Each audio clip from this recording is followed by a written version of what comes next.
यहोवा ने बनाया है, हम उसमें आनंदित हो, आनंदित हो।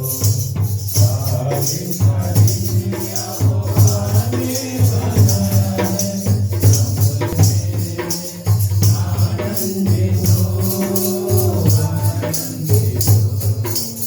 आता हूँ तेरे पास, मुझको है तुझसे प्यार।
यीशु मुक्ति का दाता है, तेरी हम करें सदा। Hallelujah, hallelujah, hallelujah, hallelujah. तू ही शांति का राजा है, यीशु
कदम पूर्ण है प्रभु मेरे तोड़े दुनिया के सारे भरम तूने प्रभु मेरे तोड़े दुनिया के सारे भरम तू है मेरा दयालु प्रभु रहता सदा मेरे साथ तू है मेरा दयालु प्रभु रहता सदा मेरे साथ तू थाम ले मेरा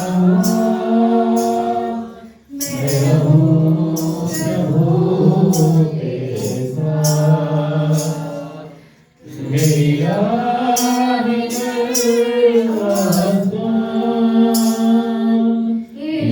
तू है मेरा नाम मेरे सारे दुख मिट जाते प्रभु जब तू होता साथ मेरे सारे दुख मिट जाते प्रभु जब तू होता साथ पापों को मेरे करता क्षमा मन करता मेरा साथ पापों को मेरे करता क्षमा मन करता मेरा साथ चरणों में अर्पित जीवन मेरा मैं गया हूँ तेरा दास चरणों में अर्पित जीवन मेरा मैं गया हूँ तेरा दास तू थाम ले मेरा मैं रहूं प्रभु तेरे साथ मेरा ही कर आसान यीशु तू है मेरा नाम तू थाम ले मेरा मैं रहूं प्रभु तेरे साथ मन वचन और कर्मों से भजता रहूं तेरा नाम मन वचन और कर्मों से भजता रहूं तेरा नाम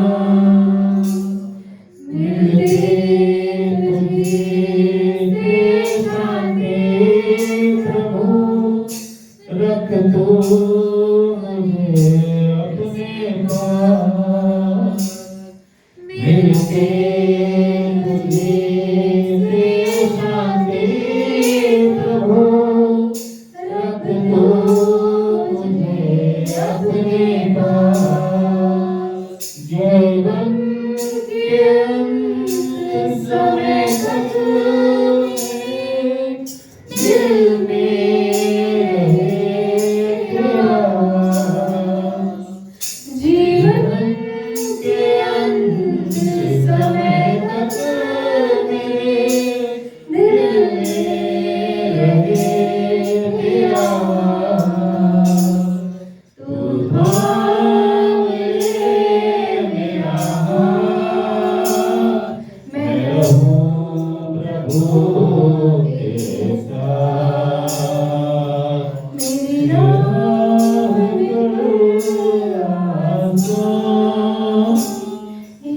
तू है मेरा नाम, तू थाम ले मेरा हाथ, मैं रहूं प्रभु के साथ।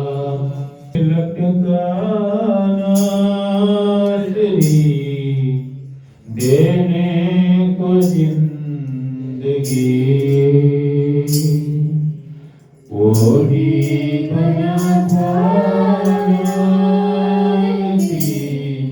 देने को रास्ते, लकीरी पे लटकाना तेरी देने को जिंदगी, वही बना था देने को रास्ते। कुदूस कुदूस कुदूस कुदूस, वही है पाक खुदा। कुदूस कुदूस कुदूस कुदूस, वही है पाक खुदा। लकीरी पे लटकाना तेरी देने को जिंदगी, वही बना था देने को रास्ते। Hallelujah hallelujah hallelujah hallelujah. तेरे लहू से धुलने वाला रुतबा तेरा जाने, तेरे नाम को पढ़ने वाला जादू तेरी पहचाने। तेरे लहू से धुलने वाला रुतबा तेरा जाने, तेरे नाम को पढ़ने वाला जादू तेरी पहचाने। कुदूस कुदूस कुदूस कुदूस, तू ही है पाक खुदा। कुदूस कुदूस कुदूस कुदूस, तू ही है पाक खुदा। लकीरी पे लटकाना तेरी देने को जिंदगी, वही बना था देने को रास्ते। Hallelujah hallelujah hallelujah hallelujah. कदमों से तेरे जो भी लिपटे, ताजा मन वो ही खाए। प्रतिष्ठा जपने वाला भरपूर जीवन पाए। कदमों से तेरे जो भी लिपटे, ताजा मन वो ही खाए। प्रतिष्ठा जपने वाला पूर्ण जीवन पाए।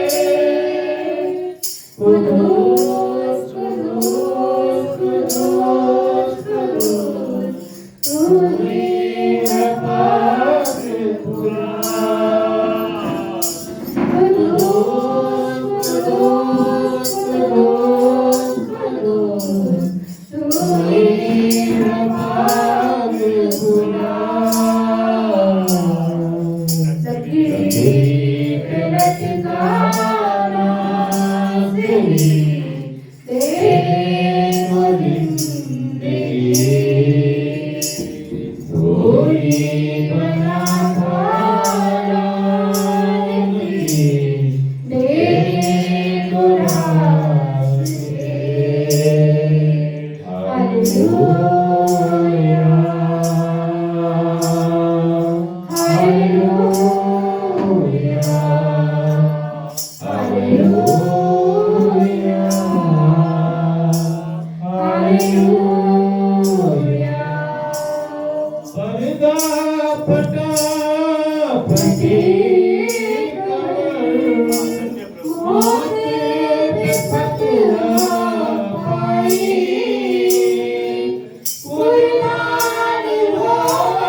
मालिक तुम ही हो,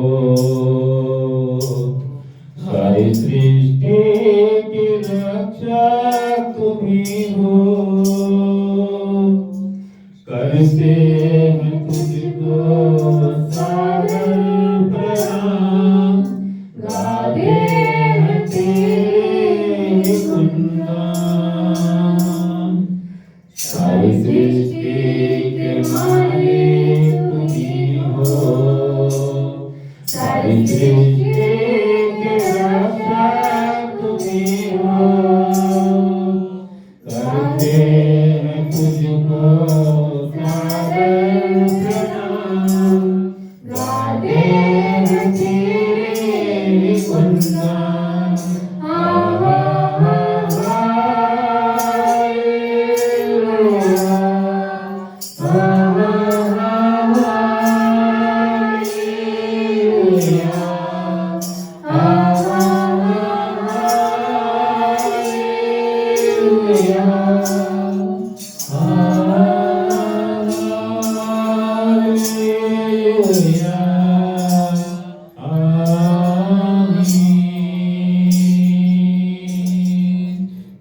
सारी सृष्टि को तेरा सहारा, सारे संकट से हमको बचाना। तेरे हाथों में जीवन हमारा है, अपनी राहों पे हम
पर रहे तेरी करुणा, तन मन धन हमारा तेरा है, इसे शैतान को छूने न देना। हम तेरे हाथों की रचना, हम पर रहे तेरी करुणा, तन मन धन हमारा तेरा है, इसे शैतान को छूने न देना।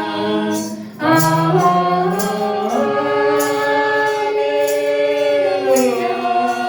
हालेलुया,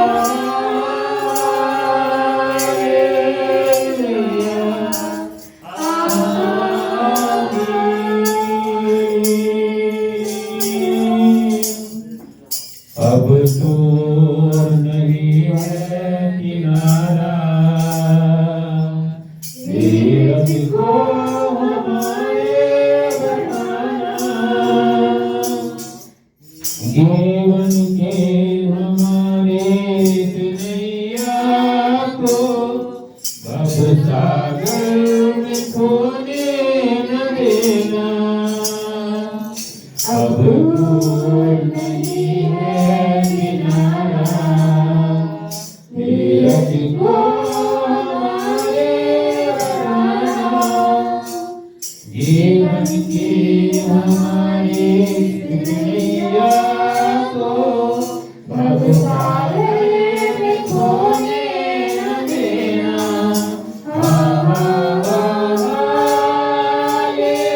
हालेलुया,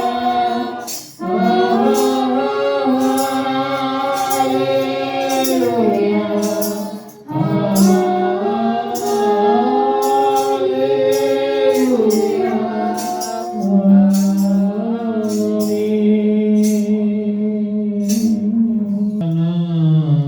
जो तेरी दया न होती मैं जिंदा होता ना, जो तेरी दया न होती मैं जिंदा होता ना, जो तेरी दया न होती मैं जिंदा होता ना, जो तेरी दया न होती। ये सांस में लेता ना, जो तेरी दया न होती, ये सांस में लेता ना, जो तेरी दया न होती मैं जिंदा होता ना, जो तेरी दया न होती मैं जिंदा होता ना, जो तेरी दया न होती। जितनी बार गिरा हूँ तूने मुझे उठाया है, जितनी बार गिरा हूँ तूने मुझे उठाया है, जितनी बार गिरा हूँ तूने मुझे उठाया है। दी है आपकी तसल्ली जब दिल मेरा रोया है, दी है आपकी तसल्ली जब दिल मेरा रोया है, जब दिल मेरा रोया है, जब दिल मेरा रोया है। मेरे दुख तू सहता ना, जो तेरी दया न होती, मेरे दुख तू सहता ना, जो तेरी दया न होती मैं जिंदा होता ना, जो तेरी दया न होती मैं जिंदा होता ना, जो तेरी दया न होती। ये सांस भी लेता ना, जो तेरी दया न होती ये सांस में लेता ना तो तेरी दया न होती, मैं जिंदा होता ना तो तेरी दया न होती, मैं जिंदा होता ना तो तेरी दया न होती। मुझे तेरे गीत कभी गाता ना, मुझे तेरे गीत कभी गाता ना, तेरी महिमा के लिए मैं साज बजाता ना, तेरी महिमा के लिए मैं साज बजाता ना, मैं साज बजाता ना, मैं साज बजाता ना, तेरे गीत में गाता ना, जो तेरी दया न होती, तेरे गीत में गाता ना, जो तेरी दया न होती, मैं जिंदा होता ना जो तेरी दया न होती, मैं जिंदा होता ना जो तेरी दया न होती, मैं सांस भी लेता ना जो तेरी दया न होती, मैं सांस भी लेता ना जो तेरी दया न होती, मैं जिंदा होता ना जो तेरी दया न होती, मैं जिंदा होता ना जो तेरी दया न होती। लाखों ऐसे पाप थे जिनको रोज मैं करता था, लाखों ऐसे पाप थे जिनको रोज मैं करता था, तेरे पावन आँखों में मैं आंसू भरता था,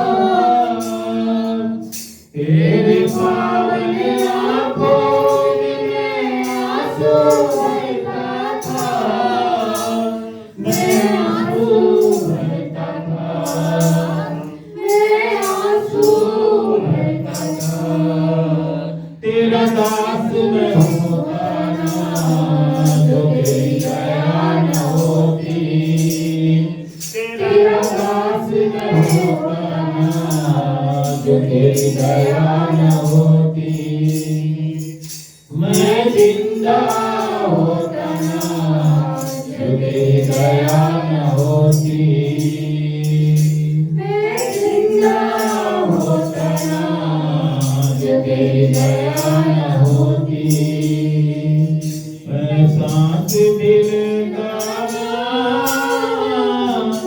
सांस भी लेता ना जो तेरी दया न होती, मैं जिंदा होता ना जो तेरी दया न होती, मैं जिंदा होता ना जो तेरी दया न होती, मैं जिंदा होता ना जो तेरी दया न होती। परमेश्वर के भक्त का आदर। या की स्तुति करो, क्या ही धन्य है वह पुरुष जो यहोवा का भय मानता है और उसकी आज्ञाओं से अति प्रसन्न रहता है। उसका वंश संतान आशीष पाएगी। उसके घर में धन संपत्ति रहती है और उसका धन सदा बना रहेगा। सीधे लोगों के लिए अंधकार के बीच में ज्योति उदय होती है, वह अनुग्रहकारी दयावंत और धर्मी होता है। जो पुरुष अनुग्रह करता उधार देता है उसका कल्याण होता है, वह न्याय में अपने मुकदमे को जीतेगा। सदा तक अटल रहेगा, धर्मी का स्मरण सदा तक बना रहेगा। वह बुरे समाचार से नहीं डरता, उसका हृदय यहोवा पर भरोसा रखने से स्थिर रहता है। इसका हृदय संभला हुआ है, इसलिए वह डरेगा, वह अपने शत्रुओं पर दृष्टि करके संतुष्ट होगा। उसने उदारता से दरिद्र को दान दिया और उसका धर्म सदा बना रहेगा और उसका सिंह महिमा के साथ ऊंचा किया जाएगा। दुष्ट से देख कर दूर रहेगा, वह दान में स्थिर बन जाएगा, दुष्टों की लालसा पूरी ना होगी। आमीन। के लाभ है मेरे पुत्रों, पिता की शिक्षा सुनो और लगाओ, क्योंकि मैंने तुमको उत्तम शिक्षा दी है। मेरी शिक्षा को ना छोड़ो। देखो, मैं भी अपने पिता का पुत्र था और माता का अकेला दुलारा था, और मेरा पिता मुझे ये कहकर सिखाता था, तेरा मन मेरे वचन पर लगा रहे, तू मेरी आज्ञाओं का पालन कर, तब जीवित रहेगा। बुद्धि को प्राप्त कर, समझ को भी प्राप्त कर, उनको भूल ना जाना, ना मेरी बातों को छोड़ना। बुद्धि को ना छोड़, वह तेरी रक्षा करेगी, उससे प्रीति रख, वह तेरा पहरा देगी। बुद्धि श्रेष्ठ है, इसलिए उसकी प्राप्ति के लिए यत्न कर। जो कुछ तू प्राप्त करे उसे प्राप्त तो कर, परंतु समझ की प्राप्ति का यत्न घटने ना पाए। उसकी बढ़ाई कर, वह तुझको बढ़ाएगी। जब तू उससे लिपट जाए तब वह तेरी महिमा करेगी। वह तेरे सिर पर शोभामान भूषण बांधेगी और तुझे सुंदर मुकुट देगी। हे मेरे पुत्र, मेरी बातें सुनकर ग्रहण कर, तब तू बहुत वर्ष तक जीवित रहेगा। मैंने तुझे बुद्धि का मार्ग बनाया है, चलने में तुझे रोक टोक ना होगी, और चाहे तू दौड़े तो भी ठोकर ना खाएगा। शिक्षा को पकड़े रहे, उसे छोड़ न दे, उसकी रक्षा कर, क्योंकि वही तेरा जीवन है। दुष्टों की राह में पाँव न रखना और न बुरे लोगों के मार्ग पर चलना। उसे छोड़ दे, उसके पास से भी ना चल, उसके निकट से मुड़कर आगे बढ़ जा, क्योंकि दुष्ट लोग यदि बुराई ना करें तो उनको नींद नहीं आती, और जब तक वह किसी को ठोकर ना खिलाए तब तक उन्हें नींद नहीं मिलती। वह तो दुष्टता से कमाई हुई रोटी खाते हैं और उपद्रव के द्वारा पाया हुआ दाख मधु पीते हैं, परंतु धर्मियों की चाल उस चमकती हुई ज्योति के समान है, जिसका प्रकाश दोपहर तक अधिक अधिक बढ़ता रहता है। दुष्टों का मार्ग घोर अंधकार में है, वे नहीं जानते कि वे किस से ठोकर खाते हैं। ये मेरे पुत्र, मेरे वचन ध्यान करके सुन और अपना कान मेरी बातों पर लगा। इनको अपनी आंखों की ओट न होने दे, वरन अपने मन में धारण कर, क्योंकि जिनको वह प्राप्त होती है वे उनके जीवित रहने का और उनके सारे शरीर के चंगे रहने का कारण होती है। सबसे अधिक अपने मन की रक्षा कर, क्योंकि जीवन का मूल स्रोत वही है। टेढ़ी बात अपने मुंह से मत बोल, और चालबाजी की बातें कहना तुझसे दूर रहे। तेरी आंखें सामने ही की ओर लगी रहे और तेरी पलकें आगे की ओर खुली रहे। अपने पाँव रखने के लिए मार्ग को समतल कर और तेरे सब मार्ग ठीक रहे। ना तो दाहिनी ओर मुड़ना और बाई ओर। अपने पाँव को बुराई के मार्ग पर चलने से हटा ले। आमीन। सबको जय मसीह की। या पहले हम निकालेंगे मरकुस 6 का 7 से 13 तक, फिर उसके बाद याकूब 5 का 13 से 20 तक। थोड़ा जल्दी पढ़ेंगे, जो भी पढ़ेंगे। 12 प्रेरितों का भेद। सबको जय मसीह की। जय मसीह की। मैं परमेश्वर का धन्यवाद देता हूँ वचन के लिए। मैं परमेश्वर का धन्यवाद देता हूँ कि इसने मौका दिया कि मैं उसके नाम का प्रचार कर सकूँ, उसके वचन को बता सकूँ। तो हमने अभी पढ़ा मरकुस में 12 प्रेरितों का भेजना। यहाँ पे पहले वचन में क्या लिखा, उसने 12 को अपने पास बुलाया और उन्हें 2-2 करके भेजने लगा और उन्हें अशुद्ध आत्मा पर अधिकार दिया। उसने उन्हें आज्ञा दी कि माल के लिए लाठी छोड़ और कुछ ना लो, ना तो रोटी, ना झोली, ना बटुए में पैसे। यहाँ 7वें और 8वें वचन को अगर हम देखते हैं तो यहाँ पे क्या कह रहा है, उसने 12 को अपने पास बुलाया। यहाँ पे किसने बुलाया? यीशु मसीह ने जो था उनको क्या करा, वो 12 चेले जो थे उनको क्या किया, अपने पास बुलाया और उन्हें 2-2 करके भेजने लगा और उन्हें अशुद्ध आत्माओं पर अधिकार दिया। उन्हें 2-2 करके कहाँ भेजने लगे थे यीशु मसीह? प्रचार करने के लिए। किस लिए भेजने लगे थे? प्रचार करने के लिए, और उन्हें अशुद्ध आत्माओं पर अधिकार दिया। यहाँ पे हम आज जो है इस वचन को थोड़ा ध्यान से देखेंगे। यहाँ पे जो क्या कह रहा है, उसने उन्हें उन अशुद्ध आत्माओं पर अधिकार दिया। उन अशुद्ध आत्माओं पर कब अधिकार दिया? जब यीशु मसीह ने उनको अपने पास बुलाया और जब उन्हें भेजने लगा तो उससे पहले उसने उसको क्या दिया? उन अशुद्ध आत्माओं पर अधिकार दिया। आज हमें देखने की जरूरत है, हम यीशु मसीह के पास आ गए हैं। यीशु मसीह ने हमें चुना है ना, या हम यीशु मसीह को चुने हैं? यीशु मसीह हमें चुना है। हमें चुना है। तो हमें जब यीशु मसीह ने चुना, हमें अपने पास बुलाया उसने, तो हमें भी जब वो भेजेगा। आज हम लोग अपने मर्जी से क्या करते हैं? हर काम करते हैं। कहीं दुष्ट आत्मा देखते हैं तो हम तुरंत क्या करने लगते हैं? प्रार्थना करने लगते हैं, चाहे वो सामने वाला हमसे बोले या ना बोले। पर हम अंदर एक दिमाग में एक वचन रहता है क्या, कि तुम क्या करो, सबके लिए प्रार्थना किया करो। और उसी वचन को हम लेके चलते हैं और फिर हम जो है कहीं पे भी दुष्ट आत्मा भी देखते हैं, किसी भी प्रकार का देखते हैं तो हम तुरंत उसके लिए प्रार्थना करने लगते हैं। पर क्या ये जो हम करते हैं सही करते हैं? हमें अपने आप से पूछना है, प्रभु से पूछना है, क्या प्रभु हम जो कहीं पर भी जाके किसी के लिए भी प्रार्थना करना चालू कर देते हैं, क्या वो हम आपकी इच्छा को पूरी कर रहे हैं? क्या आपने हमें उस अधिकार दिया है उस समय कि हम उसके लिए प्रार्थना करें? अगर आज कोई बीमार है और हम देख सकते हैं कि पूरे बाइबल में अगर प्रभु के दास जो प्रभु के चेले थे, उन्होंने अगर किसी के लिए एक बार प्रार्थना किया तो वो क्या हुए? चंगे हो गए। उनको बार बार प्रार्थना करने की जरूरत नहीं पड़ी। क्यों? क्योंकि वो प्रभु की इच्छा थी। आज अगर हम किसी के लिए प्रार्थना कर रहे हैं और वो चंगा नहीं हो रहा है तो हम ये जान ले कि वो प्रभु की इच्छा भी उसके लिए नहीं है। हम जबरदस्ती बार बार उसके लिए प्रार्थना ना करें, गिड़गिड़ाए नहीं कि प्रभु कर दे, प्रभु कर दे। अरे प्रभु भी चाहते हैं कि वो सामने वाला जो क्या करे, मेरे ऊपर विश्वास करे, पर हम वचन भूल जाते हैं। कल जब विजय को हॉस्पिटल लेके गए और जब इसको लेके आए तो सब लोग इसको बोलने लगे ये है प्रार्थना कर, जैसे मम्मी भी बोलती है उसको कि प्रार्थना कर। प्रार्थना किस, मम्मी क्या बोल रही है कि तू प्रार्थना कर, ना कि वहां पे मम्मी क्या बोल रही है कि मैं करूंगी तेरे लिए प्रार्थना। क्यों? क्योंकि मम्मी को उस चीज की अगुवाई हो रही है कि वो बिट्टू को बोले कि तू अपने लिए प्रार्थना कर, क्योंकि मम्मी ने क्या देखा कि हम सब प्रार्थना कर रहे हैं पर वो ठीक नहीं हो रहा है। अब हम क्या करते हैं, मम्मी को हमने क्या समझा, एक अनपढ़, क्योंकि पढ़ी लिखी तो है नहीं, हमने क्या समझा वो अनपढ़ है, प्रभु से थोड़ी बात कर रहा है, प्रभु तो हम ज्ञानियों से बात कर रहा है। और हमने क्या समझ लिया उनको, एक तुच्छ। पर हम ये भूल गए कि प्रभु ने उनको भी क्या दी है, वही पवित्र आत्मा दी है। उन्होंने भी जब बपतिस्मा लिया तो वही आत्मा उनको भी मिला है। तो प्रभु उनसे भी बात करता है। तो हम इन बातों को भूल जाते हैं और फिर हम बोलते हैं कि हम क्या हो गए, इसमें पड़ गए। यहीं पर भी अगर हम वचन को देखें तो प्रभु क्या कर रहे थे, दो दो करके भेजने लगे और उन्हें अशुद्ध आत्माओं पर अधिकार दिया। जब अधिकार दिया और वो गए प्रचार, अब आगे हम देखेंगे, और उन्हें आज्ञा दी मार के लिए लाठी छोड़ और कुछ ना लो। यहाँ पे लाठी से क्या तात्पर्य है? वो कोई बूढ़े तो नहीं हो गए थे कि वो लाठी लेके चले। लाठी से यहाँ पे वो तात्पर्य नहीं है कि वो लाठी मतलब वो जो चलने वाली लाठी थी उसको लेके चले।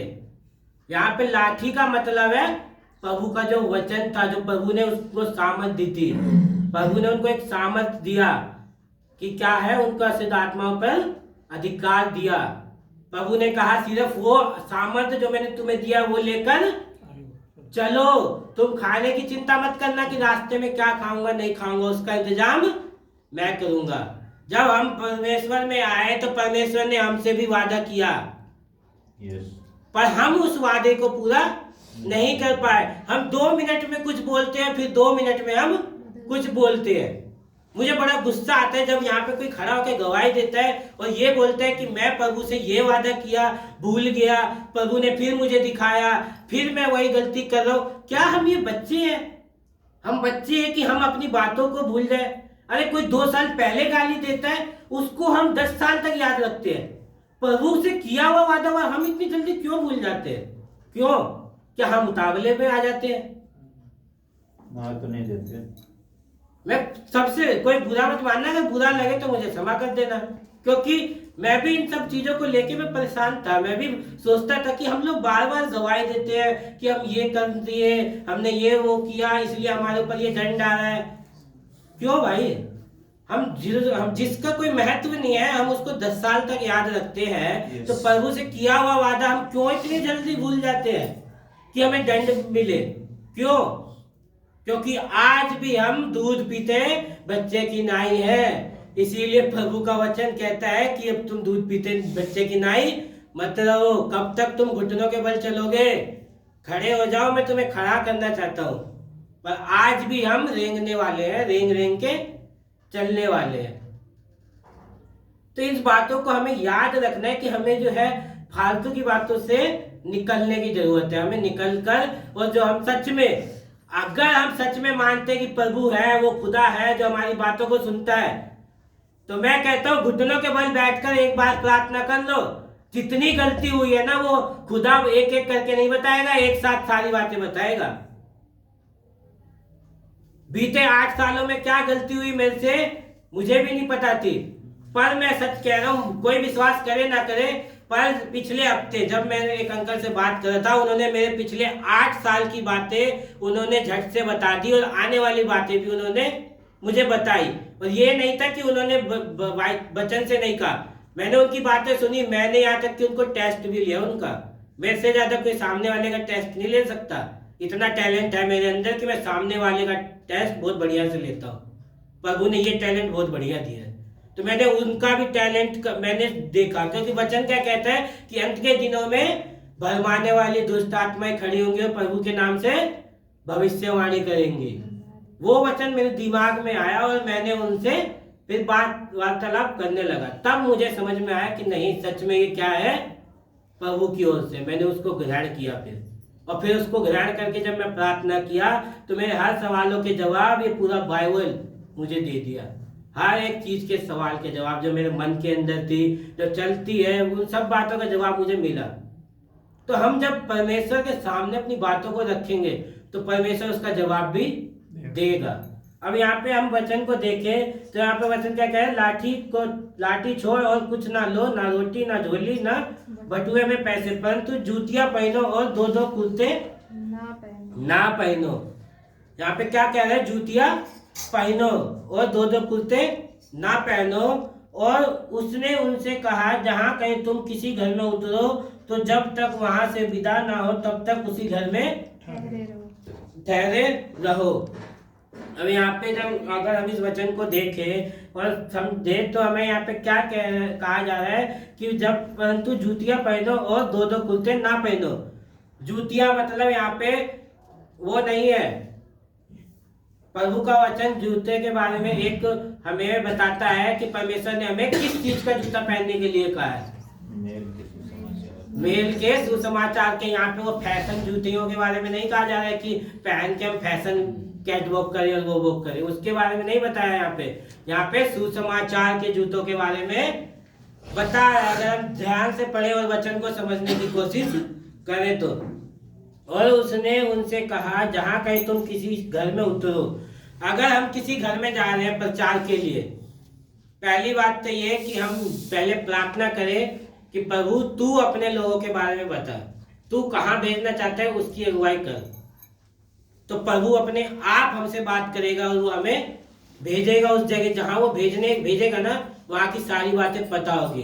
अगर हम शायद हमें बाइबल हम पढ़ते हैं और पढ़ते ही हैं, शायद ही कुछ होंगे जो नहीं पढ़ते। अगर हम बाइबल को पढ़े तो प्रभु के चेले जब जाते थे तो उनको जाने से पहले ही सारी बातें क्या होती थी, पता होती थी। प्रभु उनको बता देता था कि बेटा तू यहाँ जाएगा तो ऐसा होगा, वहां जाएगा तो ऐसा सिचुएशन वहां पे मिलेगा, ऐसे लोग तुझे वहां पे मिलेंगे। तो आज हमें भी प्रार्थना करके ही जाना चाहिए। हमें पूछना चाहिए कि प्रभु हमें वहां जाना है, वहां पे क्या सिचुएशन है, क्या नहीं है, उसके बारे में तू बता, हम वहां जाके क्या बोले। पर हम क्या करते हैं, झट से फोन आया, हम गाड़ी उठाए और चल दिए, और फिर हम वहां जाके हम प्रार्थना करते हैं कि प्रभु तेरी इच्छा यहाँ पे पूरी हो। अब प्रभु की इच्छा ही ना हो कि वहां पूरी होने जाए, तो प्रभु की इच्छा ही ना हो कि वहां जाए तब। तो प्रभु ने, तुमने कहा, प्रभु ने सुन लिया, ठीक है। अब तुमने तो वहां पे खड़े होकर ये कहा ना, प्रभु तेरी इच्छा पूरी हो। तो प्रभु की इच्छा जब होनी होगी पूरी, हो जाएगी पूरी। अब तुम प्रार्थना करो, वो ठीक ना हो तो तुम्हारा बदनाम होगा। आज क्या होता है, आज यही हो रहा है कि मसीह लोग जो है, कई बार मैं भी कई लोगों के लिए प्रार्थना किया और उनके घर में मेरे से पहले भी कई पास्टर जाके प्रार्थना किए और उनका विश्वास उठ गया मसीह पे से। वो बोले अरे तुमसे पहले भी बहुत प्रार्थना करने आए, ठीक नहीं हुआ। क्यों? वहां पे तो मसीह का नाम खराब हुआ ना। किसके वजह से हुआ? वो उन लोगों के वजह से जिनको प्रभु की अगुवाई नहीं थी, पर फिर भी वो क्या करे, चले गए। तो इसलिए हमें सब चीज सोच समझ के करना चाहिए। अब उन्हीं लोगों के लिए फिर जब मैं प्रार्थना किया तो वो चंगे हुए, तो उन्होंने कहा कि ऐसा क्यों हुआ कि वो आए प्रार्थना करे और मैं ठीक नहीं हुआ, और आप आए और प्रार्थना की तो ठीक हो गए। मतलब ये तो मैं नहीं जानता, बस खुदा की मर्जी पूरी हुई यहाँ पे। तब वो फिर वापस से क्या हुए, विश्वास में आए। आज हम लोग भी इन्हीं गलतियों के वजह से हम लोग क्या करते हैं, अपने ऊपर दंड को लाते हैं, क्योंकि हम प्रभु की इच्छा नहीं, हम अपनी इच्छाओं को पूरी करते हैं। हम कई बार जो है चर्च में भी खड़े होके बड़ी बड़ी बातें बोलते हैं ताकि लोग सामने वाला जो है वो हमारी ओर आकर्षित हो। हम बड़े बड़े बातें इसलिए बोलते ताकि वो हमारी ओर आकर्षित हो, परंतु हमें नर्म रहकर प्रार्थना भी नर्म होकर करना है, ना कि हमें कोई दिखावे के लिए प्रार्थना करना है। क्योंकि जो दिखावा करता है वो अपना प्रतिफल उसी समय खड़े खड़े पा चुका है। वो बाद की ना सोचे कि हमें बाद में प्रतिफल मिलेगा, वो उसी समय पा चुका है प्रतिफल अपना। ये इस बात को हम गांठ बांध ले, अगर हम बाइबल पढ़ते हैं और सच में यीशु मसीह के ऊपर हमारा विश्वास है। तो घर में उतरो तो जब तक वहां से विदा ना हो तब तक उसी घर में ठहरे रहो। जिस स्थान के लोग तुम्हें ग्रहण ना करे और तुम्हारी ना सुने, वहां से चलते ही अपने तलवे की धूल झाड़ लो, डालो कि उन पर गवाही हो। अब यहाँ 11वें वचन में क्या कहा है, जिस स्थान के लोग तुम्हें ग्रहण ना करे। अब जिस स्थान, यहाँ पे स्थान लिखा, ना कि यहाँ पे लिखा कि ये घर वो घर, अन्य जाति का घर या विश्वासी का घर, ऐसा कहीं नहीं लिखा हुआ है। इस वचन को अगर हम देखते हैं तो यहाँ पे बहुत ही अलग तरीके से आज के समय के विश्वासी लोग, अलग तरीके से आज के प्रचारक अलग तरीके से इस वचन का महत्व निकालते हैं। और वो क्या बोलते हैं कि जब हम कहीं अन्य जाति के घर जाएं और वहां अगर हमारी कोई इज्जत ना करे तो हमें अपने तलवे झाड़ देने चाहिए। पर यहाँ कहीं लिखा हुआ है कि अन्य जाति नहीं, यहाँ कहीं लिखा हुआ है कि तुम गैर विश्वासी के यहाँ जाओ। यहाँ क्या लिखा हुआ, जिस स्थान के लोग, स्थान यहाँ पे कोई सेपरेट जगह नहीं लिखा हुआ है कि मसीह का घर है या गैर मसीह का घर या कुछ भी। यहाँ क्या लिखा हुआ है, जिस स्थान के लोग तुम्हें ग्रहण ना करें और तुम्हारी ना सुने। अगर मैं यहाँ खड़ा होकर बोल रहा हूँ और मुझे लग रहा है कि मेरी बात यहाँ लोग नहीं सुन रहे हैं, मैं यहाँ वचन को बंद करूंगा और चला जाऊंगा। क्यों? क्योंकि मैं उस प्रभु का दंड का भागी, मैं उस प्रभु का दंड सहने योग्य नहीं हूं। हम इस बात को अपने अंदर गांठ बांध लें। हम ये ना सोचें कि लोग आएंगे बुरा मान जाएंगे। कई बार मेरे को, अब तो मैं पिछले 2 सालों से प्रचार बंद किया, जाना आना जाना, कहीं बाहर आना जाना, प्रचार करना बंद किया, दूसरे चीजों में लग गया। नहीं तो मैं ऐसे कठोर कठोर वचन प्रभु मेरे से बुलवाया कि लोग बुरा मान के भी गए, पर उसके बाद वो खुद वापस भी आए उन्हीं चर्च में। क्योंकि मेरे को ना मीठा बोलना आता है ना कुछ, मैं सिर्फ प्रभु को जानता हूँ। यहाँ खड़ा हूँ तो मैं उस खुदा की मर्जी से खड़ा हूँ, तो मैं उस खुदा की मर्जी को पूरा करूंगा, ना कि अपनी मर्जी को, कि मैं मीठी मीठी बातें बोलकर सबका दिल जीतूं। वो काम नहीं है। जहाँ लिखा है जिस स्थान के लोग तुम्हें ग्रहण ना करें और तुम्हारी ना सुने, वहीं से चलते ही अपने तलवों की धूल झाड़ डालो। हालेलुया। हालेलुया। तो इस वचन को अब हम बहुत अच्छे तरीके से समझ गए होंगे, इस वचन का अर्थ। तो आज के बाद शायद हम इन वचनों को अगर हमारे सामने कोई गलत तरीके से वो करें तो हम उसको सही मतलब बताएं। जैसा कि अभी सिस्टर यहाँ खड़े होकर गवाही दे रही थी कि मैंने अपने बच्चों को क्या कहा, सिर ढकने के लिए।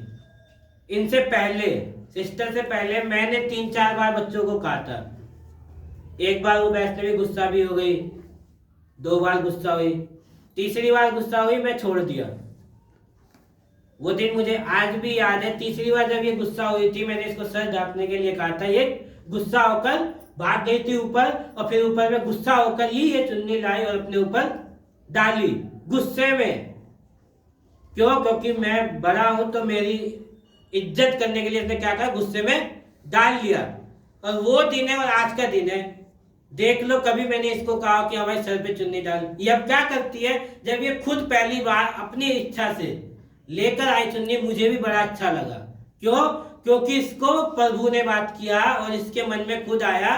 क्यों? क्योंकि इसने भी बाइबल को पढ़ा और इसके मन में क्या हुआ, खुद कि मैं अब करूं। तो हमें किसी को फोर्सफुली नहीं करना है कि तुम करो करो करो, नहीं। अगर प्रभु उससे बात करेगा तो प्रभु भी, अगर मेरे से बात करता है तो प्रभु उससे भी बात करेगा। अब मैंने प्रियांशी को नहीं कहा, शुरू में ही अपने मर्जी से लेके आने लगी, अब ये इसको देख लो नहीं लाती है। मैंने एक बार भी नहीं कहा कि भाई ला मत ला।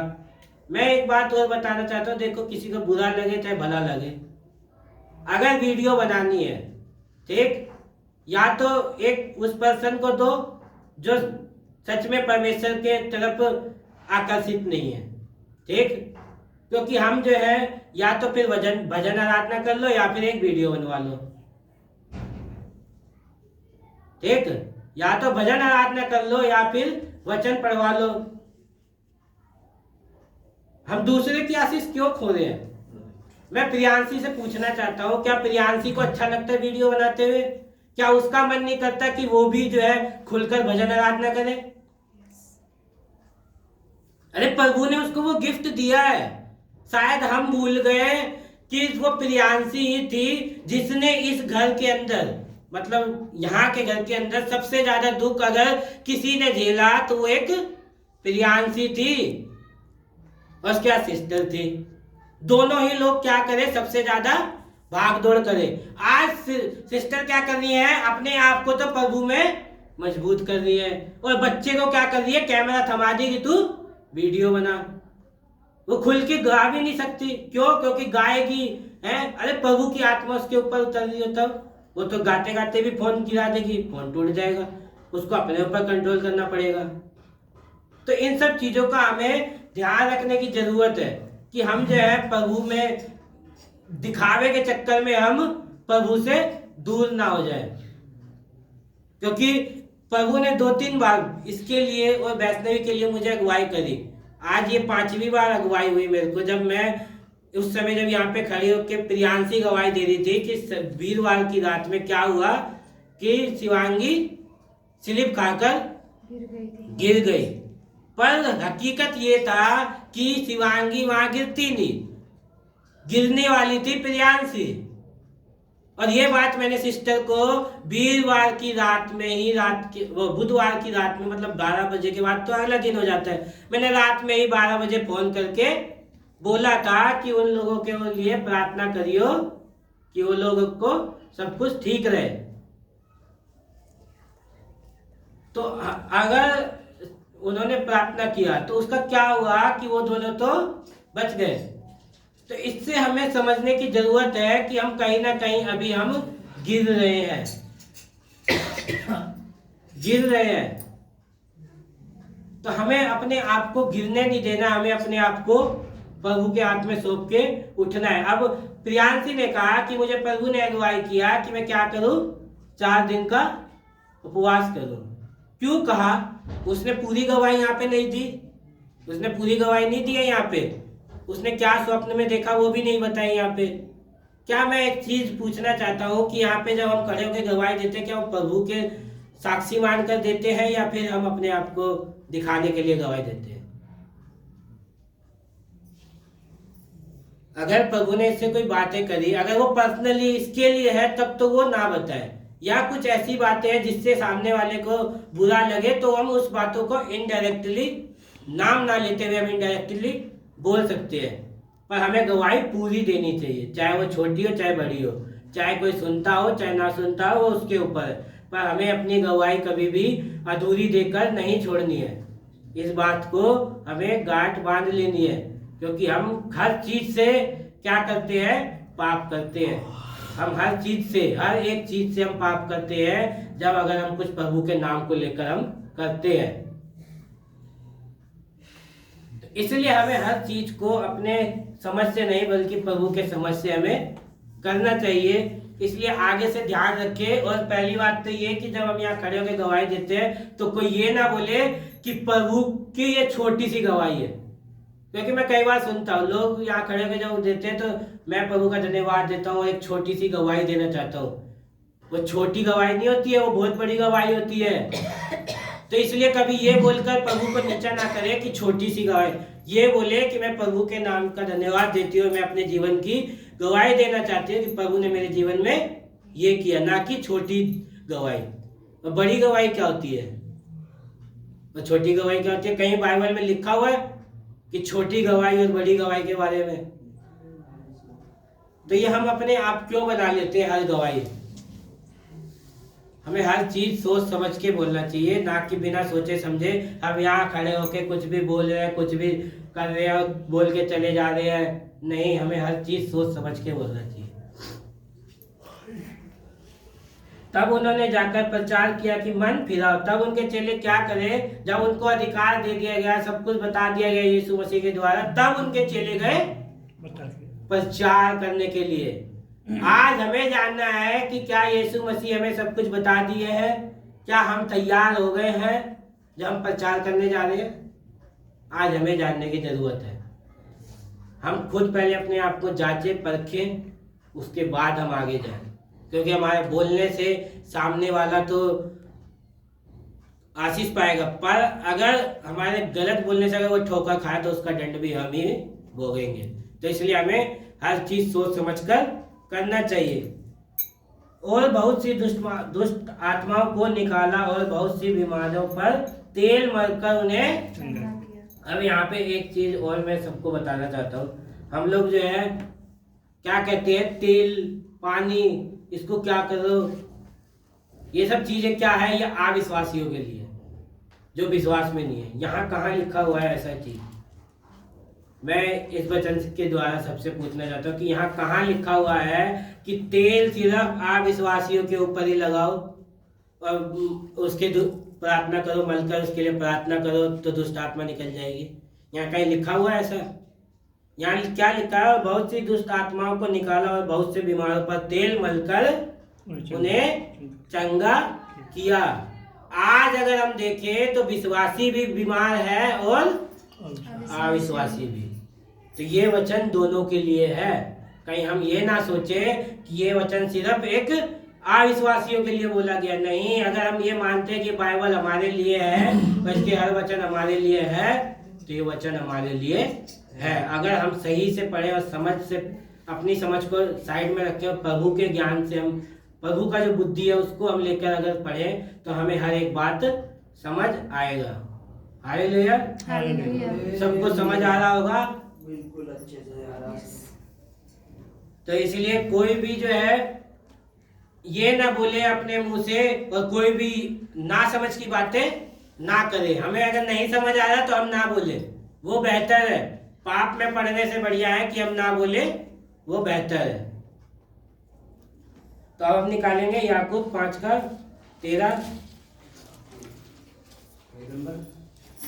322।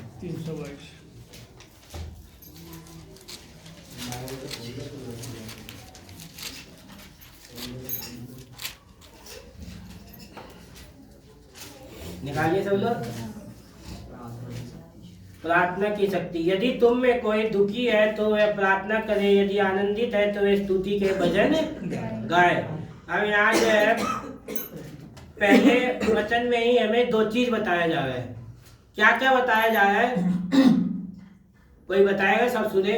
यदि दुखी है तो प्रार्थना करें, आनंदित हो तो स्तुति के गीत गाएं।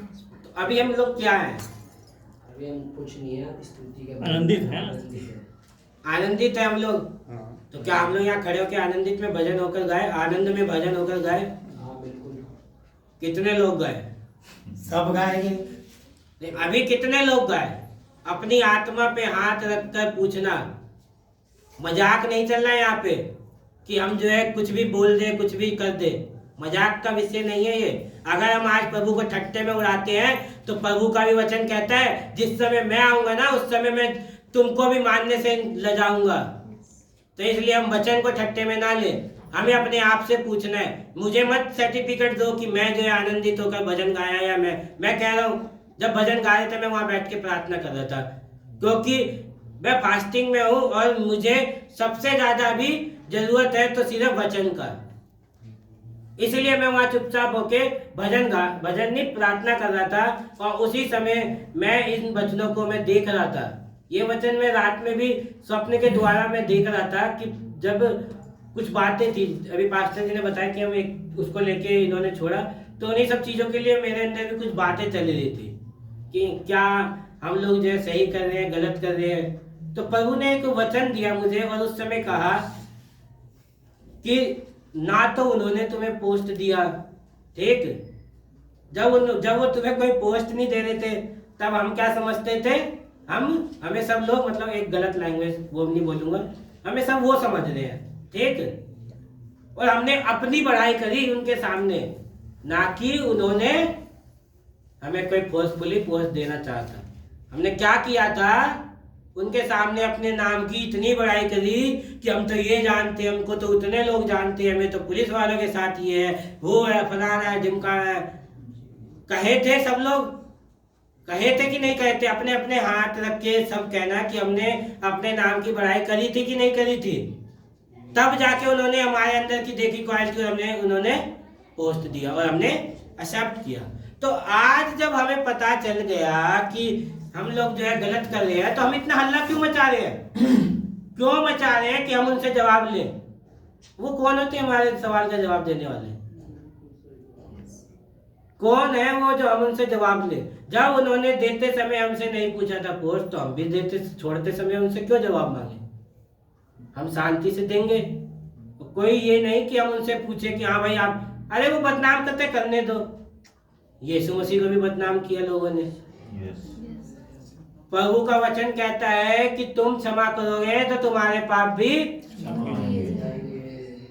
किए जाएंगे। अगर तुम किसी के दोष रखते हो तो तुम्हारे दोष भी किए जाएंगे। अब हमें सोचना है कि हमें भी उनके साथ दोषी बनना है या हमें निष्पाप होकर सच में प्रभु के पीछे चलना है। तो ये बच्चा, मतलब ये नहीं, जब रात में मैं सपना देख रहा था, मुझे नीति वचन के कुछ अध्याय मेरे को मतलब दिखे, 23 से 29 तक मेरे को मतलब नीति वचन के वो आए, और मैं उसको रात में नहीं, सुबह में जो था, मैं जब उठा सबसे पहले तो मैं उन वचनों को पढ़ा। और ये वचन मैं पीछे 3-4 दिनों से मतलब नीति वचन की पुस्तक अभी पढ़ रहा हूँ, क्योंकि भजन संहिता खत्म हो गया सारा मेरा। तो फास्टिंग के दिनों में मैंने रूल बना रखा है कि लगातार जो बुक होंगी भजन संहिता के बाद, वो मैं सारी खत्म करूंगा। तो मैं नीति वचन पढ़ रहा था, तो जब मैं उन वचनों को पढ़ रहा था तो मुझे समझ नहीं आ रहा था कि क्यों ये वचन क्या है नहीं है। पर रात में जब मैं वो स्वप्न देखा और नीति वचन को मैंने देखा, तो उसमें एक चीज लिखा है कि बुद्धि को क्या कर, बुद्धि का मूल्य जान और उसको ग्रहण कर ले, क्योंकि बुद्धि क्या करती है, चौराहों पर खड़ा होकर चिल्लाती है। जो समझदार होता है उसको ग्रहण कर लेता है, जो ना समझ होता है उसको। तो आज हमें देखना है कि हम वो बुद्धि को, सच में परमेश्वर की जो बुद्धि है उसको हम ग्रहण कर रहे हैं या फिर नहीं करते हैं ग्रहण। अगर हम परमेश्वर की बुद्धि को ग्रहण करते हैं तो हम परमेश्वर के साथ रहेंगे और परमेश्वर हमसे बात करेगा कि हम क्या करें और नहीं करें। तो रात में जब मुझे वो हुआ तो मुझे सिर्फ एक ही बात समझ आई कि जिस तरीके से उन्होंने पद दिया था उसी तरीके से जाके मैं आज लेटर दूंगा, और शांति से सिर्फ इतनी बात कहूंगा कि सर जैसे आपके साथ जुड़ा था मैं उसी कंडीशन में वापस जाना चाहता हूँ। बुद्धि सड़क में ऊंचे स्वर से बोलती है और चौकों में प्रचार करती है। ठीक है, तो अब हमें जानने की जरूरत है कि हम क्या करते हैं, कि हम उनकी तरह बनना चाहते हैं या हम सच में प्रभु की तरह बनना चाहते हैं। तो ये हम जाने और हम समझे। क्या हम लोगों की प्लानिंग सक्सेसफुल होती है, ये हमें जानने के। हम जो बनाते हैं क्या वो सच में पूरा होता है? हम लोग उस दिन प्लानिंग बनाए कि हम लोग जाएंगे, पर कंडीशन ऐसी थी, खराब थी, पर प्रभु नहीं चाहता था कि लोग जाए, तो उन्होंने कोई ना कोई रोक लगा दिया। वो अपने दासों के द्वारा, अपने बच्चों के द्वारा उन्होंने बताया कि भाई रुक जा, और हम नहीं गए। तो हमें हर चीज सोच समझ के करनी है, हम कोई भी चीज जल्दबाजी में ना करें, ठीक। और यहाँ जो है प्रार्थना की शक्ति के बारे में अगर हम समझ रहे हैं और हमें अगर पता है प्रार्थना की शक्ति क्या है, तो हम सच में परमेश्वर में मजबूत है। पर हम लोग आज प्रार्थना की शक्ति को भी मजाक में लेते हैं। हम लोग क्या सोचते हैं, अरे वो सामने वाला तो ऐसी प्रार्थना कर रहा है, उसके प्रार्थना से कुछ नहीं होगा, वो तो ऐसी है, वो तो अनपढ़ है, वो तो गंवार है, उसकी बोलने से क्या होता है, भोंकने दो, पागल है। लोगों का एक मेंटली है। जो क्या है, पागल है, भोंकने दो, भोंक रहा है। पर अगर हम परमेश्वर के ऊपर विश्वास करते हैं और परमेश्वर को मानते हैं तो परमेश्वर ने वो एक वचन पूरा होता है। हम लोग उसको जो है ना, अब हम पढ़े लिखे हैं तो हम लोग उसको महत्व नहीं देते हैं, पर परमेश्वर का एक वचन कहता है कि मैंने क्या करा है, अनपढ़ों को ताकि वो ज्ञानवान को। अब यहाँ पे ज्ञानवान इस वचन को लेके थोड़े से वो हो जाते हैं, टूट जाते हैं। क्यों? क्योंकि वो बोलते हैं कि अज्ञानी लोग क्या कर रहे हैं, हमको ज्ञान दे रहे हो। फिर वो हम तुरंत बोलते हैं अरे उसको देखो क्या करता, वो कलेक्टरेट वो जो पैसे की वो करता था, चुंगी लेने वाला, उसका क्या नाम था? हाँ, हम फिर एक एग्जाम्पल देते हैं कि अगर प्रभु अनपढ़ों को चुना होता तो वो तो इतना पढ़ा लिखा था, उसको क्यों चुनता? पर हम वचन को समझते ही नहीं है सही से। अगर अब मुझे लग रहा है कि हम लोग उस वचन को समझ रहे होंगे कि प्रभु ऐसा उस समय क्यों बोल रहे थे, क्योंकि कई बार प्रभु अनपढ़ लोगों से भी क्या करते हैं, अपने नाम की महिमा लेते हैं और बहुत बड़ी महिमा लेते हैं। हालेलुया। तो हमें किसी को तुच्छ नहीं जानना है कि वो अनपढ़ है और वो अगर हमें कोई प्रचार कर रहा है तो हम उसको तुच्छ जाने, या प्रभु उनको कोई अगुवाई नहीं कर सकता, हम ऐसा ना समझे। प्रभु उनसे भी बात करता है और प्रभु हमसे भी बात करता है। यदि तुम में कोई दुखी है तो वे प्रार्थना करे, यदि आनंदित है तो वे स्तुति के भजन गाए। यदि तुम में कोई रोगी है तो कलीसिया के प्राचीनों को बुलाए और वे प्रभु के नाम से उस पर तेल मलकर उसके लिए प्रार्थना करे। हालेलुया। अब तो यहाँ पे पूरा कंफर्म हो गया कि विश्वासियों के लिए भी है। हम लोग कहते हैं अविश्वासियों के लिए, पर यहाँ पे जो है पूरा कंफर्मेशन भी दे रहा है कि यदि तुम में कोई रोगी है, यदि तुम में कोई, अब यहाँ पे बैठे हुए आधे विश्वासी आधे अविश्वासी, अब मैं बीमार हूँ, मान लो, मैं अपना एग्जांपल दे रहा हूँ भाई, कोई बीमार ना हो इसलिए मैं अपना एग्जांपल दे रहा हूँ, मैं रोगी हूँ, तो यहाँ पे क्या कह रहा है, यदि तुम में कोई रोगी है तो कलीसिया के प्राचीनों को बुलाए। अब यहाँ पे क्या कहते हैं, कलीसिया के प्राचीनों का बुलाए, मतलब ये नहीं कि पुरानों को बुलाए। अब मैं क्या हूँ, प्रार्थना में बहुत पुराना हूँ, मतलब बहुत साल से हूँ मैं प्रार्थना में, और आज कोई नया नया आया है या 1-2 साल हुआ है प्रार्थना में, तो हमें यहाँ पे क्या कह रहा है कि क्योंकि पहले के समय में क्या होता था, प्रभु के चेले क्या करते थे, प्रचार करते थे और वो आगे चले जाते थे और वो वैसे ही कलीसिया तैयार करते जाते थे। पर जब किसी के ऊपर कोई दिक्कत परेशानी आती थी तो वो क्या करते थे, जो उसके प्राचीन थे जिसने उनको तैयार किया था, उनको बुलाकर फिर उनसे वो प्रार्थना करवाते थे। ये चेलों का काम था। तो आज हमें भी देखना है कि हम अगर किसी को तैयार कर रहे हैं, मतलब हम नहीं, प्रभु अगर किसी को तैयार कर रहा है और अगर उसके ऊपर कोई परेशानी है, दिक्कत परेशानी है और हम पुराने हैं, तो हमें क्या करना है, उसके घर जाकर उसके लिए क्या करना है, प्रभु के नाम से उस पर तेल मलना है। अपने नाम से नहीं, हम जो भी काम कर रहे हैं वो प्रभु के नाम से करते हैं। अगर कोई ये सोचता है कि ये काम हम अपने उससे कर रहे हैं तो हम अपने आप को बहुत ही नीचे कर रहे हैं, हम फिर किसी लायक नहीं है। तो यहाँ पे क्या लिखा है कि उस पर तेल मलकर उसके लिए प्रार्थना करें, तेल मलकर। तो अब हमारे अंदर से एक वो खत्म हो गया होगा कि ये विश्वासियों के लिए है और ये हम आज भी हम अविश्वासियों की तरह जी रहे हैं। ये कोई वो नहीं है, क्या कहते हैं उसको, टोना टोटका। हम इसको टोना टोटका का नाम दे देते हैं, झट से हम इसको टोना टोटका का नाम देकर और थोप देते हैं कि ये तो अविश्वासियों की तरह हम आज भी जी रहे हैं। नहीं, यहाँ कहीं नहीं लिखा हुआ है। या क्या लिखा है, कलीसिया के प्राचीनों को बुलाया प्रभु के नाम से उस पर तेल मलकर। और यहाँ ये भी लिखा है यदि तुम में कोई रोगी है, ना कि यहाँ पे ये लिखा हुआ है कि अगर कोई अविश्वासी रोगी है। तुम में मतलब सब आ जाते हैं, वहां जितने बैठे थे अविश्वासी विश्वासी वहां सब आ गए उसमें, ना कि सिर्फ वो एक सेपरेट के लिए कहा जा रहा था। तो हम वचन को समझते नहीं है और हम कुछ भी बोलने लगते हैं, तो हमें समझने की जरूरत है।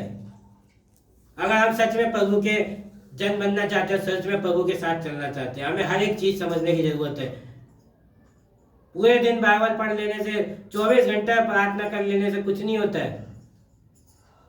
प्रभु की आत्मा में होकर प्रार्थना करनी चाहिए।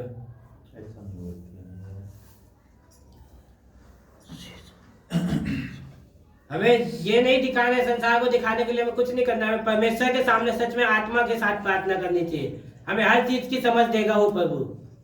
पर हम क्या है, आज भी हम अपनी समझ की सहारा लेते हैं और जो हमें अच्छा लगता है वो बोलते हैं। तो हमें अब अपने आप को ये सब चीजें बंद करनी पड़ेगी, क्योंकि प्रभु के लोग नर्म रहते हैं, दीन रहते हैं। वो जो इतना बड़ा खुदा था, खुदा है, वो अपने आप को भी नर्म करके हमारे लिए, वो स्वर्ग छोड़कर हमारे लिए वो पृथ्वी पर आ गया। और हम पृथ्वी पर होकर अपने आप को स्वर्ग का राजा समझने लगे हैं। तो इसी वजह से जो है हम आज मुसीबत में, परेशानी में।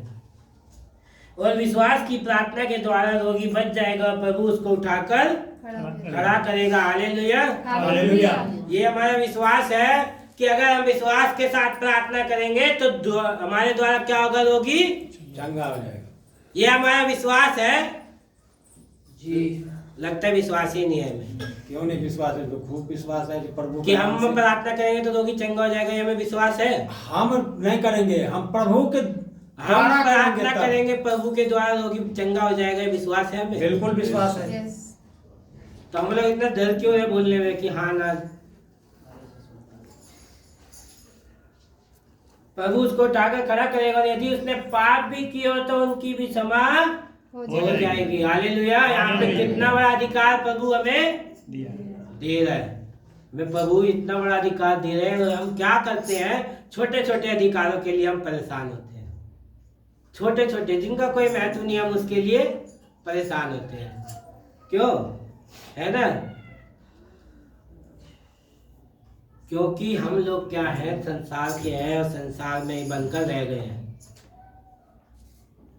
पर हमें अपने आप को उस खुदा के हाथ में पूर्ण रूप से सौंप देना है। मैं पिछले हफ्ते भी वचन दे रहा था, पिछले हफ्ते भी मुझे पता है मैं कठोर वचन देकर गया।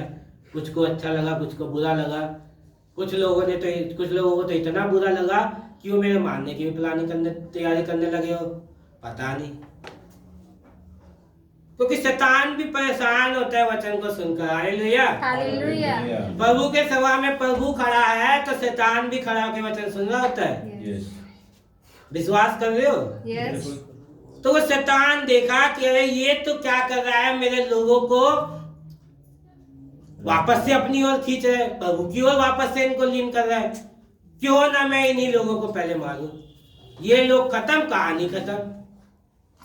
पर वो भूल गए कि तुम मुझे मारोगे तो प्रभु मेरे जैसे वो 10 को खड़ा करेगा।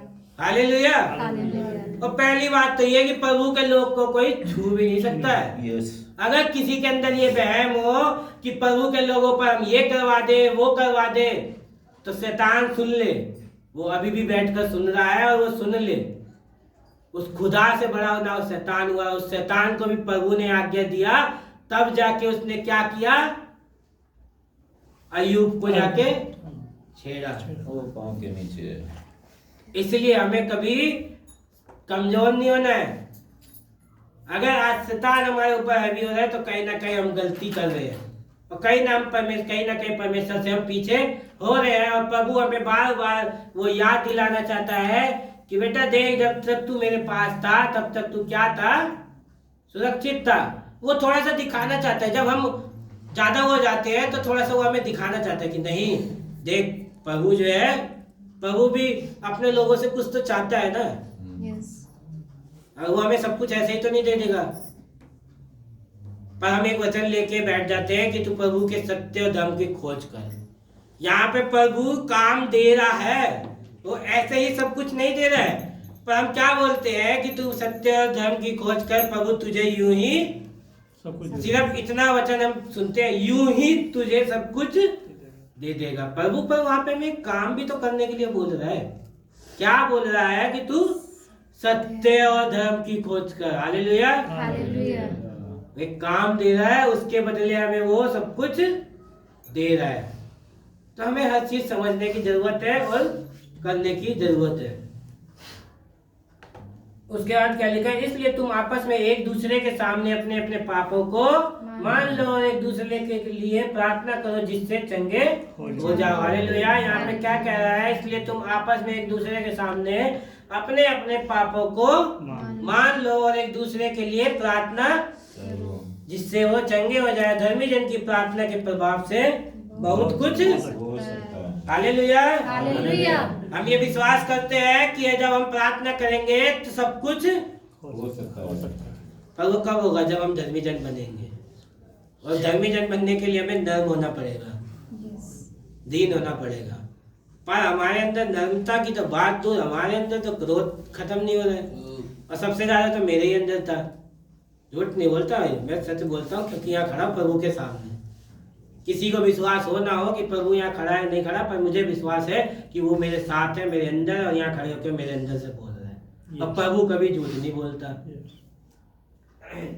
तो मुझे पता है कि मैं बहुत गुस्से वाला था, और अभी बीते दिनों जो इतना सब कुछ हुआ, सच बता रहा हूँ, अगर मेरा क्रोध शांत नहीं हुआ होता तो मैं अभी तक बिना पूछे मैं बहुत कुछ कर डालने वाला इंसान हूँ। किसी को भनक तक नहीं होती घर में कि मैंने क्या क्या कांड कर दिया, पर वो प्रभु की दया है कि उसने मुझे शांत कर दिया। उसने मुझे शांत कर दिया कि मैं अभी कुछ नहीं किया, प्रभु के हाथों में सब छोड़ दिया। बीते दिनों सब कुछ होता था और मैं एक ही बात बोलता था, 18 अप्रैल तक मैं शांत रहूंगा, उसके बाद मैं एक बार भड़कूंगा। 18 अप्रैल तक शांत रहूंगा, उसके बाद मैं फिर भड़कूंगा एक बार। पर प्रभु 2-3 बार मैंने बोला, और उसके बाद प्रभु ने मुझे खुद, ऐसा नहीं था कि कोई वो था, और खुद मेरे सामने मतलब ऐसा लगा, उसने अपने मतलब मुंह पे हाथ रख के ऐसे बोला कि चुप हो जा तू, क्योंकि तेरी लड़ाई मैं लड़ूंगा। हालेलुया। हालेलुया। और मैं देख रहा हूँ उस दिन के बाद से प्रभु, मतलब पहले भी मेरी लड़ाई लड़ता था, पर जब प्रभु ने शांत किया, मैं शांत हुआ, तो उस दिन के बाद से जो मेरे विरुद्ध खड़े होते थे वो आज खुद नीचे गिरते जा रहे हैं। हालेलुया। तो हमें अपने आप को प्रभु के हाथ में सौंप देना। जब प्रभु हमारी लड़ाई लड़ेगा तो हम हमेशा जीतेंगे, कोई हमें हरा नहीं सकता, चाहे वो दुष्ट आत्माओं से लड़ाई हो या फिर किसी से भी हो। हालेलुया। हालेलुया। एलिया भी तो हमारे समान दुख सुख भोगी मनुष्य था, और उसने गिड़गिड़ाकर प्रार्थना की, मैं ना बरसे, और 3.5 वर्ष तक भूमि पर मैं नहीं बरसा। इस वचन को हमें थोड़ा गहराई से समझने की जरूरत है। यहाँ पे क्या कह रहा है, एलिया भी तो हमारे समान दुख सुख भोगी मनुष्य था। उसने भी क्या किया था, जैसे आज हम दुख मतलब दुख झेल रहे हैं, सुख भी झेलते हैं, उसी तरह वो भी क्या करता था, दुख भी झेला और सुख भी झेला। उसके बाद उसने क्या किया, गिड़गिड़ाकर प्रार्थना की कि मैं ना बरसे, और 3.5 वर्ष तक भूमि पर मैं नहीं बरसा। इससे क्या, इस वचन से हम क्या समझते हैं कि जब हम गिड़गिड़ा के कुछ परमेश्वर से कहते हैं तो हमारे लिए करता है। हालेलुया। हालेलुया। मुझे लगता है एक जने को समझ आया, बाकी को नहीं समझ में आया, तो बाकी घर जाके समझे, क्योंकि प्रभु बढ़िया से समझाएगा, मैं नहीं समझा सकता बढ़िया से।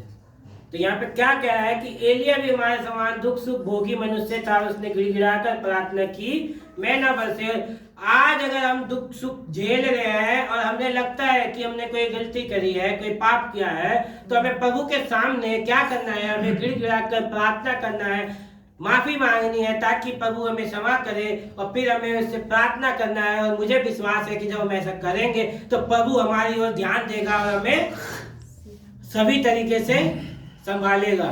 हालेलुया।